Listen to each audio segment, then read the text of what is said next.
നടൻ കാളിദാസ് ജയറാമും താരണിയും തമ്മിലുള്ള വിവാഹം കഴിഞ്ഞ വർഷം ഗുരുവായൂരിൽ വെച്ചായിരുന്നു നടന്നിരുന്നത്.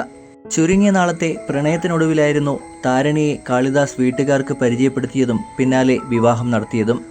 ദുബായിലേക്കുള്ള യാത്രയ്ക്ക് പിന്നാലെയായിരുന്നു താരണിയുമായിട്ടുള്ള ബന്ധം വീട്ടുകാരെ കാളിദാസ് അറിയിച്ചതും തുടർന്ന് വിവാഹം പെട്ടെന്ന് നടത്തിയതും.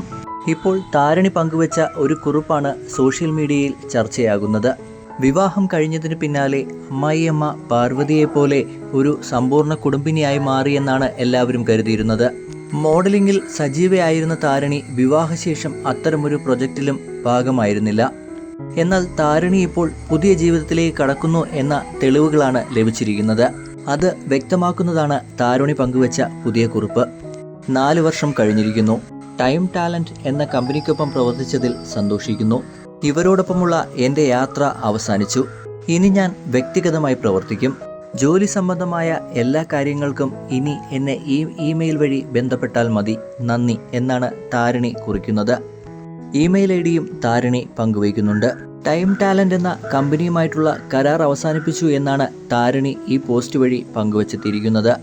നീലഗിരിയിലെ പ്രമുഖരായ കലിംഗരായൽ കുടുംബത്തിലെ താരണി ചെന്നൈയിലെ പ്രമുഖ ജമീന്ദാർ കുടുംബമാണ്.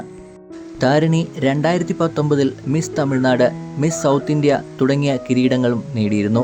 2021 മിസ് യൂണിവേഴ്സ് മത്സരത്തിൽ 3ാം സ്ഥാനവും താരണി നേടിയിരുന്നു. 2022 മിസ് ദിവ യൂണിവേഴ്സ് ഇന്ത്യ മത്സരത്തിലും താരണി പങ്കെടുത്തിരുന്നു. ടൈംസിൻ്റെ കരാറിന് ശേഷം മറ്റു യാതൊരു കമ്പനിയുമായിട്ടും 4 വർഷത്തേക്ക് കരാറുകളൊന്നും തന്നെ ഉണ്ടാകില്ല എന്നും താരണി പറഞ്ഞിരുന്നു. അതുകൊണ്ട് തന്നെയായിരുന്നു ഇത്രയും നാൾ താരണി മറ്റൊരു പ്രോജക്റ്റിൻ്റെയും ഭാഗമാകാതിരുന്നതും. അടുത്തിടെ താരണി ഇൻസ്റ്റഗ്രാമിൽ ഒരു പോഡ്കാസ്റ്റ് ചാനലും തുടങ്ങിയിരുന്നു.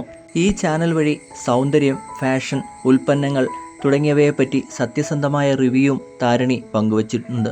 വിവാഹശേഷം വെറുമൊരു വീട്ടമ്മയായി ചുരുണ്ടുകൂടി എന്ന് തെറ്റിദ്ധരിച്ച ആൾക്കാർക്കുള്ള മറുപടിയായാണ് താരുണിയുടെ ഏറ്റവും പുതിയ പോസ്റ്റ് സോഷ്യൽ മീഡിയയിൽ ആൾക്കാർ ഏറ്റെടുക്കുന്നത്.